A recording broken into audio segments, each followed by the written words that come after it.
This week, I wish to offer reflections and appreciation for the extraordinary preparation of our faculty across all of our schools and campuses in preparation for this fall semester. We are 5 weeks into the semester, and tracking key metrics of engagement, it is clear that the preparation over the summer months for what we had hoped would be a hybrid approach, part in person and part virtual, and what became a fully virtual learning environment, is responsible for the outcomes we are seeing. From the spring to the fall, looking at the undergraduate context, we have seen a significant rise in engagement from our students and from our faculty. As I have shared with you in previous presentations, the crucial element in support of our transition to a virtual learning environment, particularly on our main campus, has been our Center for New Designs in Learning and Scholarship, referred to by its acronym, CANDLES. I wish to share reflections on CANDLES, its history, leadership, and its role during the pandemic. We will be joined in this presentation by 3 colleagues, Eddie Maloney, the director of CANDLES, and Professor Kathy Olesko of our Department of History and our program in Science, Technology, and International Affairs, who in her role as chair of the main campus executive faculty facilitated more than 30 convenings of the main campus faculty, including joint convenings with Eddie and our CANDLES team. And we will also be joined by the Dean of Georgetown College, Christopher Chalenza, who will offer his perspective on our preparations for this fall semester. CANDLES was established in the year 2000 by Professor Randy Bass of our English department and American Studies program. For these past 2 decades, CANDLES has served as our university's center for teaching excellence, innovation, assessment, and scholarship. Some of their programs may be familiar to you. Each summer, CANDLES hosts a multi-day gathering which they call the Teaching, Learning, and Innovation Summer Institute, TLISI. This year, there were more than 23 virtual sessions and more than 900 participants. Professor Bass moved into other roles in the ensuing years, first as director of our undergraduate learning initiative, then as head of our Designing the Futures initiative, what evolved into the Red House. In 2013, Provost Groves named Randy as Vice Provost for Education, a position he held until earlier this year. Currently, Randy is the Vice President of Strategic Education Initiatives and a professor in our Department of English. Randy is one of the most innovative leaders in pedagogy and American higher education, and we are truly fortunate to have Randy's leadership here at Georgetown. Eddie Maloney is only the second person to lead CANDLES. He took on this role in 2014, having helped Randy launch CANDLES in the year 2000. Eddie also serves as a faculty member in our English department and founded our master's program in learning, design, and technology. Today, CANDLES has more than 30 staff members and 14 fellows and senior scholars. I recently had the opportunity to discuss the work over the summer months coordinated by our colleagues at CANDLES with Eddie. So one of the things that we tried to do early on was think about a set of principles that would apply no matter what environment we found ourselves in. That certainly would work in a hybrid environment or a high flex environment, whatever kind of flexible space, but also would work really well in a remote environment.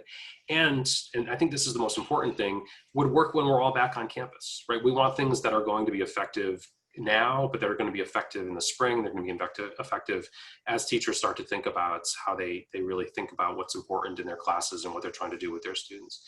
So we focused primarily in the course design institutes over the summer on pedagogical principles more than on tools. The stuff in the beginning are Teaching, Learning, Innovation Summer Institute. Some was tool-based, also some pedagogical principles. And then the stuff at the end are digital learning days, really tool-based as well, where people were learning how to use Zoom effectively and Canvas effectively and Panopto or lecture capture. But in the stuff over the summer, where the bulk of our faculty went through these intensive training institutes, we focused in on things like adapting your courses to this new environment. And so the analogy that I often would give is that in the spring, we had to do this rapid translation of our courses that we had been teaching into this new remote environment. And really what we want to do when we think about the fall is adapt our courses to this new environment, to this new remote environment. And that difference between translation and adaptation is kind of like the difference between translating a novel for film or adapting a novel for film. You really need to rethink what you're doing in a new medium. You need to reimagine the course. You need to potentially reimagine your assignments, the structure, potentially even the learning goals, depending on what the new mode will allow you to do. Also talked about being flexible with our students and being flexible with ourselves. It's important to understand that our students are coming in with challenges. They're in different kinds of environments. We know that the playing field is not level for our students when they're at home, and we need to make sure that we are being as flexible as possible. We asked our faculty to be transparent with their students to make sure that they understood that our students understood that our faculty are trying new things and that these things are going to work sometimes and they're not going to work other times. And that the more transparency we can give to our students, the more we can be transparent about our expectations, the better we can actually be in helping the students contribute to the learning environment. A key partner with Eddie throughout the summer was Kathy Olesko. Kathy has been a member of our faculty since 1981. In her current role as chair of the main campus executive faculty, an important element in our model of shared governance, Kathy led the MCEF Forum on Instructional Continuity, a collaboration between MCEF and Candles. It met 17 times this past spring and summer. Each week covered a different topic. As many as 300 faculty might attend, with 75 to 150 in regular attendance. Now in this fall semester, the MCEF Candles Forum meets every 2 weeks.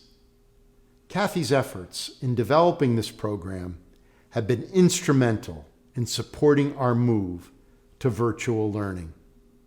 I had the opportunity to speak with Kathy in a recent conversation about the work of the MCEF. Thanks to a meeting by the Office of Student Affairs that brought together faculty governance and student governance. Faculty governance in this case were the Senate officers, the MCEF officers, and the MCEF steering committee. We now have monthly meetings of representatives of student governance and faculty governance. We feel it's absolutely essential for us to keep channels of communication between these governance groups open during these challenging times. A second really unexpected, very unexpected development was the MCEF Forum on Instructional Continuity, which is now called MCEF Candles Forum on Instructional Continuity. Immediately when we went online in March, Julia Lamb of the theology department asked me if we could have an informal forum on Friday afternoons, sort of a happy hour where we get together and exchange ideas for what we're doing, because we were thrown into this environment not knowing what we were going to do for the entire semester, that is in terms of teaching.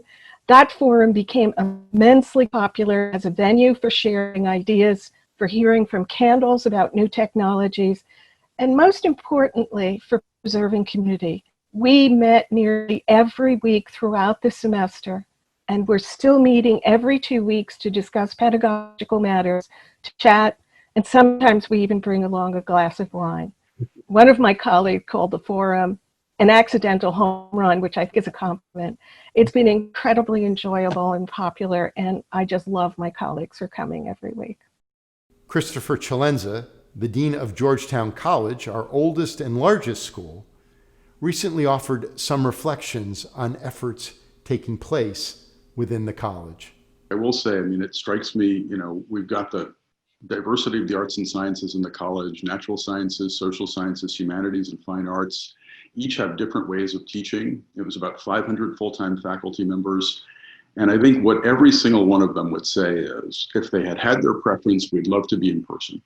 And, we all were hoping that we'd be in person, but we all realized we had to be prudent and practical and that there was a chance that we might be online. And so I feel that we really partnered well with our wonderful Center for New Designs and Learning and Scholarship that's headed up by Eddie Maloney. And they designed a whole series of course design institutes, and our faculty, just about all of them, took them. In fact, the only ones who didn't were ones who had already built expertise in, teaching using online modes. And at least thus far, it seems like we're off to a smooth start. With the aid of Bob Groves, our provost, we're surveying students every few weeks and we're getting results in. But it really did feel like over the summer, this was a time to dig in. And I have to say, I've never been prouder of our faculty, first of all, for devoting this time to this new and unexpected thing. And then, of course, our team of chairs. We've got 26 department chairs in the college and 12 program directors. And we really banded together. As soon as COVID hit, we started meeting weekly, virtually, of course, and addressing concerns as they came up. And I think everybody just took the mission of making sure our students got the best education they could really seriously. So as I say, I'm really proud of the whole group, from the leaders in the college to the faculty members. All were just outstanding. Our faculty have been deeply committed to the experiences of our students.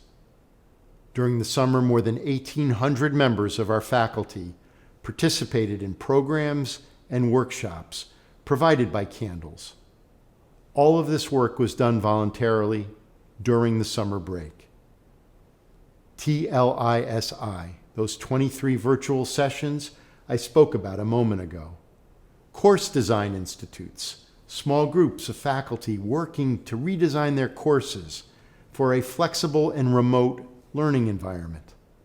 Digital learning days, 22 interactive workshops this August for faculty to test out their classroom technologies.